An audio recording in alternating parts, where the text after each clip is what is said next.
Hello everybody, are you well?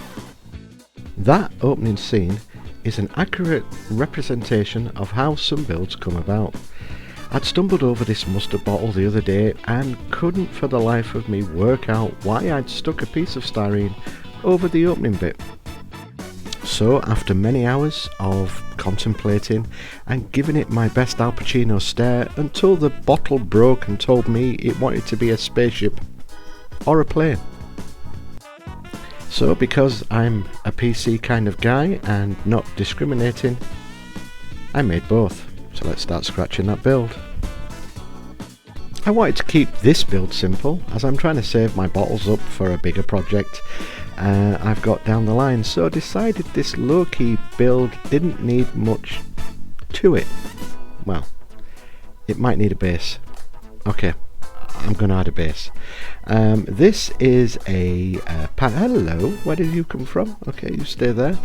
Oh, hello. I must have a ghost in the workshop. So this is a pan base that I'm just going to put some holes in and put some tubes in so I can stick this bottle onto it, so then I've got some sort of idea what I'm going to do. Now this was a complete and utter bad idea, so we're just going to skip along from this. I'm not even going to explain why I thought it was going to be a good idea using hot glue for water.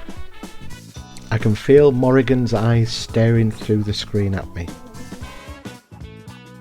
Just recently I've thought that no build is complete without a little bit of power tool action, so I'm just going to make some holes for the tubing to slide into. This is one of those annoying bendy dogs. I need the body, so animal lovers, look away now.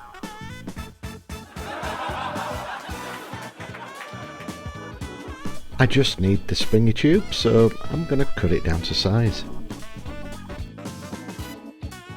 I felt sorry for this bottle lid and promised I'd give it a new home. Well, would you look at that? It's perfect as a cockpit. Unfortunately, there was a lot of gaps between the main base and the cockpit, so I broke out the milliput. Guessing most of my viewers will have used this before, but here's a quick recap. Break off 2 equal parts, squash together, and to quote the Spice Girls, which I really never thought I would ever do in any video, to become one. Then apply to the bits you want to cover. I can't believe I've actually quoted the Spice Girls. Next, a bit of styrene action. Cutting into strips.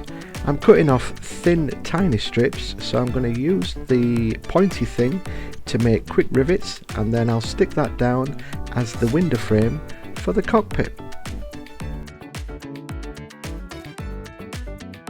It was time to look at the bottle's back end.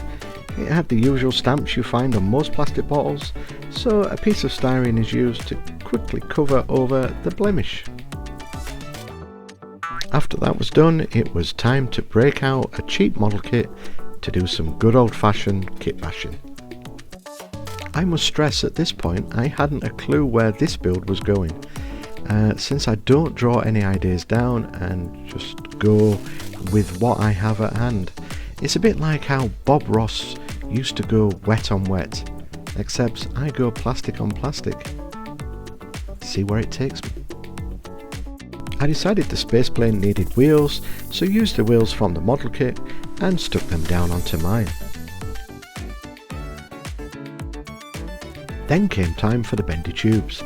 I'm gluing them where the holes are so they look like jets, so this space plane can vertically take off and land safely on its wheels. Editor's note, I think I thought too much about that. It would have been rude of me not to include the wings from the model kit, so since I've got the jets, I now need some wings, so I just cut down to size the wings from the model kit and then reattach them onto my space plane. Having gone all in with the wings, and I like to make odd quirky builds every so often, I included the propeller and stuck that to the front of my plane. I experimented with some old electrical wire on the front end of the plane and decided I'd use more so it looks like something is powering the propeller and other little bits other than the tiny little engine. Then it was just me greebling up the space plane until I thought it had enough greeblies. Then I readdressed that base. It was just a quick check to make sure that everything still fitted. Yes, it does. Then I found this. This fan was off a old build and decided that I'd repurpose it and stick it on the back, and it was meant to be.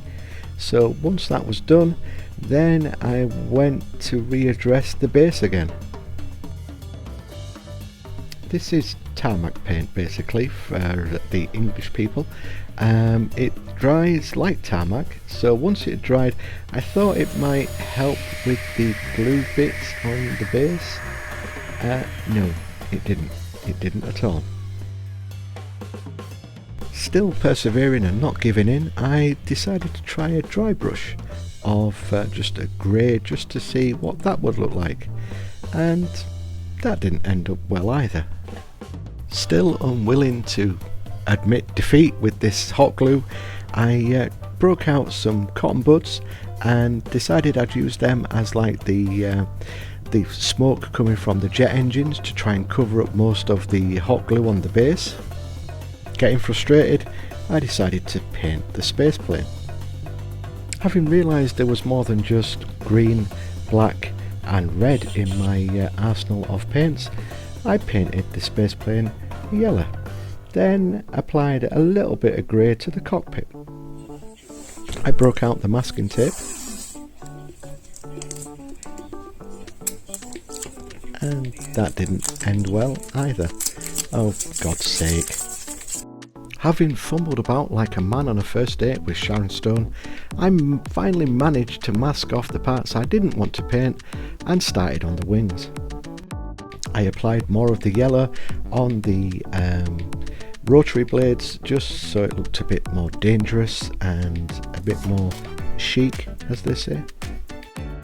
I don't think there's nothing more satisfying than pulling off masking tape off a build and knowing that all the lines are nice. Oh damn it, that's overspill on that one. I finished off the space plane with just various different paints just to give it a little bit of rusted look and stuff like that. Then it was back onto that base. No amount of painting or dry brushing would change the fact that this hot glue on this base was terrible, so I just ripped it off and repainted it with the tarmac. And instead of me showing you how I repainted everything, we'll just skip to the glamour shots. So thanks very much for watching. Please like and subscribe and leave a comment, and until next time, keep scratching that build, everybody.